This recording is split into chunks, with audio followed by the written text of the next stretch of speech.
اعوذ باللہ من الشیطان الرجیم بسم اللہ الرحمن الرحیم السلام علیکم ورحمۃ اللہ وبرکاتہ۔ پیارے بچوں، آج میں آپ لوگوں کو بتاؤں گا انشاءاللہ العزیز حروف صفیریہ کے بارے میں۔ توجہ سے آپ لوگوں نے سننا ہے۔ حروف صفیریہ 3 حروف ہیں۔ کتنے حروف ہیں؟ 3 حروف ہیں۔ اب آپ لوگوں نے میرے ساتھ ساتھ بولنا ہے کہ وہ کون کون سے حروف ہیں۔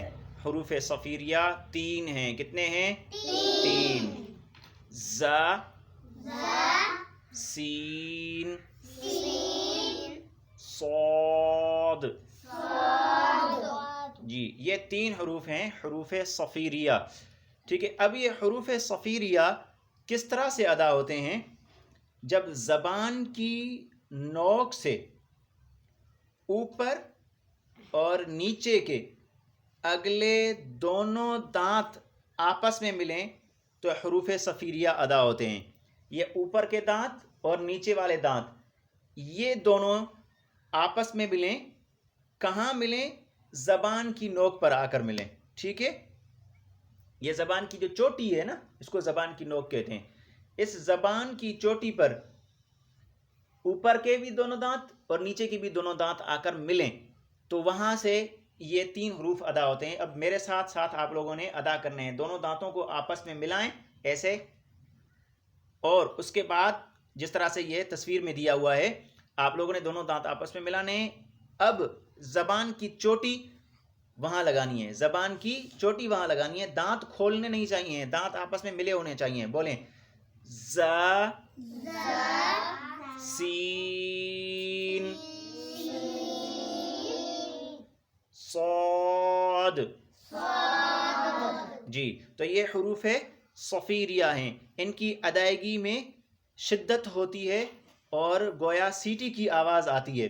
ٹھیک ہے، اچھا، اس کے بعد ہیں پھر آگے حروف شفویہ۔ کیا حروف ہیں؟ حروف شفویہ۔ حروف شفویہ جو ہونٹوں سے ادا ہوتے ہیں ان کو کہتے ہیں۔ اب کس طرح سے اور کون کون سے ادا ہوتے ہیں میں آپ کو بتاتا ہوں۔ سب سے پہلے ہے فا۔ کس طرح سے ادا ہوتا ہے؟ فا، جب اوپر والے 2 دانت، اوپر والے 2 دانت، ٹھیک ہے، 2 دانت یہ نیچے کے ہونٹ کے اندر والے حصے پر لگیں۔ ٹھیک ہے، جب اوپر والے 2 دانتوں کا سرا، یعنی یہ جو جہاں پر ختم ہو رہے ہیں دانت اوپر والے، یہ سرا اگر نیچے کے ہونٹ کے اندرونی حصے پر لگیں تو وہاں سے فا ادا ہوتا ہے۔ دیکھیں میں ادا کر کے بتا رہا ہوں، یہاں تصویر میں بھی دیا گیا ہے۔ یہ اوپر کے دونوں دانت نیچے والے ہونٹ کے اندر والے حصے پر، باہر والے حصے پر نہیں لگیں گے بلکہ اندر والے حصے پر لگیں گے۔ اور وہ اندر والا حصہ کون سا ہوتا ہے؟ جب ہم عام طور پر خاموش ہو جاتے ہیں اور ہمارے ہونٹ بند ہوتے ہیں تو جو حصہ ہونٹوں کا نظر نہیں آ رہا ہوتا، خاموشی کے دوران جو حصہ ہونٹوں کا ہمیں نظر نہیں آ رہا ہوتا وہ ہونٹوں کا اندرونی حصہ ہوتا ہے۔ تو اس ہونٹوں کے اندرونی حصے پر اوپر کے دونوں دانتوں کا سرا لگے گا۔ کس طرح سے؟ ایسے فا، فا، اس میں سیٹی کی آواز نہیں آئے گی، فا۔ ٹھیک ہے، اس کے بعد ہے با، میم اور واو۔ کس طرح سے ادا ہوتے ہیں؟ جب ہونٹوں کو آپس میں ملائیں گے، اوپر والا اور نیچے والا دونوں ہونٹ جب آپس میں ملیں گے تو کوئی زور نہیں لگانا ہے، بس صرف ملیں گے، آپ نے با بولنا ہے تو با ادا ہو جائے گا۔ با، بولیں با۔ ٹھیک ہے، اصل جو اس کی ادائیگی ہے، جب ہم خاموش ہو جاتے ہیں، بول کر خاموش ہوتے ہیں، ہمارے ہونٹ آپس میں مل جاتے ہیں، بند ہو جاتے ہیں، تو یہ دونوں ہونٹوں کے ملنے سے با ادا ہوگا۔ کوئی زور نہیں لگانا، کوئی جو ہے وہ جلدی نہیں کرنی ہے، بس آپس میں ہونٹ ملیں گے، آپ نے بولنا ہے، با ادا ہو جائے گا۔ بہت آسان ہے۔ اس کے بعد ہے پھر میم۔ میم کس طرح سے ادا ہوتا ہے؟ دیکھیں یہاں نقشے میں بھی موجود ہے کہ میم کس طرح سے ادا ہوگا۔ بند ہونٹوں کے خشک حصے سے جب ہم خاموش ہو جاتے ہیں، ہونٹ بند ہوتے ہیں ہمارے، تو جو حصہ ظاہر ہے ہونٹوں کا یہ خشک ہو جاتا ہے۔ ٹھیک ہے، یہ سوکھ جاتا ہے، یہ خشک ہو جاتا ہے۔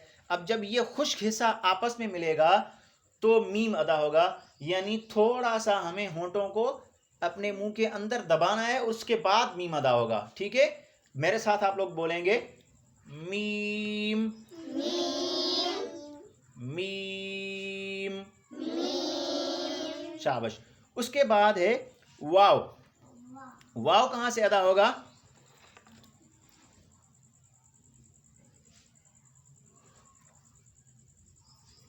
واو ادا ہوگا ہونٹوں کو گول کرنے سے. آپ کے جو ہونٹ ہیں ان کو آپ گول کر لیں گے تو واو ادا ہوگا. کس طرح سے؟ مجھے دیکھیں. واو واو. تھوڑا سا ادائیگی کے لیے یا ادائیگی کے وقت اس کو موٹا محسوس ہونے دینا ہے، یعنی تھوڑا سا یہ موٹا ہوگا. ہونٹوں کو گول کرنے کی وجہ سے اس کی آواز تھوڑی بھاری نکلے گی. واو. ٹھیک ہے بیٹا، تو آج ہم نے آپ کو حروف صفیریہ کتنے بتائے؟ 3 ہیں، اور وہ کون کون سے ہیں؟ زا، سین، صاد. یہ حروف صفیریہ بتائے. اور اس کے بعد پھر آپ کو بتائے حروف شفویہ، یعنی ہونٹوں سے ادا ہونے والے حروف، اور وہ 4 ہیں. ہونٹوں سے ادا ہونے والے حروف کتنے ہیں؟ 4 ہیں. کون کون سے ہیں؟ با، میم، واو، فا. یہ چاروں حروف. اب آپ لوگوں نے حروف شفویہ بھی یاد رکھنے ہیں، کس طرح سے ادا ہونے ہیں یہ بھی یاد رکھنا ہے، اور حروف صفیریہ کون سے ہوتے ہیں یہ بھی آپ لوگوں نے یاد رکھنا ہے، اور کس طرح سے ادا ہوتے ہیں یہ بھی آپ لوگوں نے یاد رکھنا ہے. انشاءاللہ آپ سے یہ پوچھا جاتا رہے گا وقت کے ساتھ ساتھ جب آپ سبق سنانے کے لیے آئیں گے. تو اللہ تعالیٰ سے دعا ہے کہ اللہ تعالیٰ ہمیں قرآن پاک کو صحیح طور پر سمجھنے اور قرآن پاک کے حروف کی صحیح طرح سے ادائیگی کرنے کی توفیق عطا فرمائے، اور قرآن پاک کے حروف کی ادائیگی، قرآن پاک کا پڑھنا، قرآن پاک کا سیکھنا ہم پر آسان فرمائے. اللہ تعالیٰ ہم پر رحم و کرم فرمائے اور ہماری بخشش فرمائے. السلام علیکم ورحمۃ اللہ وبرکاتہ.